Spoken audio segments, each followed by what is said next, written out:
जब एआई की हाइप हुई दैट वाज 2023 और उस वक्त सबसे पहली स्टेटमेंट जो मैंने सुनी थी, शायद आपने भी सुनी हो, वो ये थी कि AI will not replace humans but humans with AI will replace humans without AI. ये स्टेटमेंट एक मोटिवेशनल स्टेटमेंट ही प्रूव हुआ है। For mundane intellectual labor, AI is just going to replace everybody. और पिछले एक साल में हमने देखा है people have lost jobs to AI. It affects every single career on earth, every single job. And tech industry is being hit the hardest. Now, AI is already shaping the workforce in big tech. Amazon CEO Andy Jassy says AI will lead to fewer corporate jobs at the company. And Microsoft says it plans to lay off thousands of employees.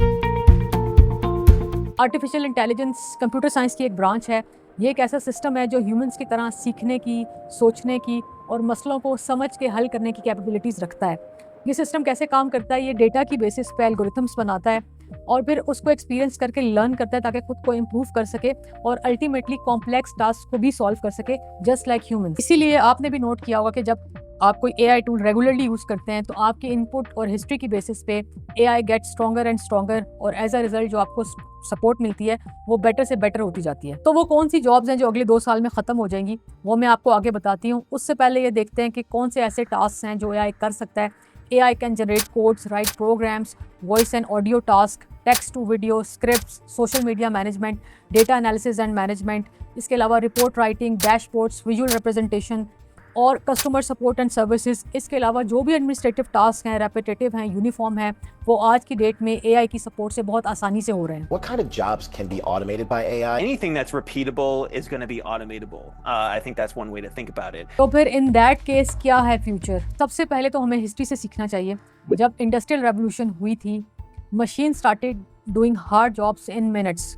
Just imagine के industrial revolution से पहले एक factory में कितने ज़्यादा human resource required होंगे जो एक पैकेट को फिल करते थे, फिर सील करते थे, लेबल करते थे और अपने हाथों से पैकेट्स को सॉर्ट करके बड़े कार्टन्स में फिल करके शिफ्ट करते थे फैक्ट्री से बाहर। जब मशीन्स आई तो filling, sorting, labelling, packaging all done in minutes. In towns across England and the United States, a series of extraordinary innovations would alter the way people lived and worked for the next 150 years. Imagine कि कितना बड़ा shift होगा और कितने ज़्यादा लोग जो हैं रिडंडेंट हो गए होंगे। बिल्कुल इसी तरह जब 1980s में कंप्यूटर का एक्सेस और पॉपुलैरिटी इंक्रीज़ हुई तो ऑर्गेनाइजेशंस ने, इंस्टीट्यूट्स ने कंप्यूटर को इंट्रोड्यूस किया और धीरे धीरे जो मैनुअल काम था उसको ऑटोमेट किया, कंप्यूटराइज्ड किया। लेट्स से अकाउंटिंग की अगर बात करें तो अकाउंटिंग डिपार्टमेंट में मैनुअल बुक कीपिंग के लिए बहुत ज़्यादा लोगों की रिक्वायरमेंट होती थी। जैसे अगर एक डिपार्टमेंट में 15 से 20 लोग काम कर रहे हैं तो सिस्टम को ऑटोमेट करने के बाद या स्प्रेडशीट्स यूज़ करने के बाद उसी डिपार्टमेंट में वही काम 3 से 4 लोग भी कर लेते थे। तो इन दोनों सिनेरियोज़ में क्या हुआ, job market and our way of working totally changed. New job markets create हुई, न्यू स्किल्स इंट्रोड्यूस हुए, new style of working establish हुआ और हम point A to point B shift कर गए।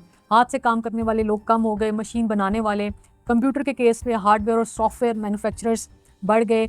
इसी का सेल रिपेयर का काम ज़्यादा हुआ और बहुत सारे लोग जो हैं यहाँ पर शिफ्ट हो गए, यानी एक न्यू जॉब मार्केट क्रिएट हुई। तो बिल्कुल इसी तरह अभी भी हो रहा है, जॉब मार्केट रिक्रिएट हो रही है और हमारा आने वाले दिनों में वर्किंग स्टाइल भी बहुत ज़्यादा बदले। तो कौन सी ऐसी जॉब्स हैं जो अगले 2 साल में ख़त्म हो जाएंगी या रिस्क लिस्ट में हैं? Telemarketers, sales person, coders, programmers, graphic designers, customer services and support, cashiers, data entry persons, tellers, clerks, secretaries, accountants, writers, data analyst, legal advisers, report writers. Even जिन फील्ड्स में क्रिएटिविटी इन्वॉल्व है जैसे photography है, designers हैं, painters हैं, they are also in danger. इसके अलावा एक और चीज़ आपको बताऊँ, ये जो हमारा कॉन्सेप्ट था इन पर्सन ऑफिस जाने का 9 to 5 का, वो भी आहिस्ता आहिस्ता डाइल्यूट हो जाएगा या ख़त्म हो जाएगा और इसकी वजह से बहुत सारे बिजनेसेस या बहुत सारी और भी चीज़ों में इसका इम्पैक्ट होगा डिफरेंट डायरेक्शंस में। हमने जो 2 हिस्ट्री से एग्जांपल्स ली हैं उनमें और इस एआई एवोल्यूशन में एक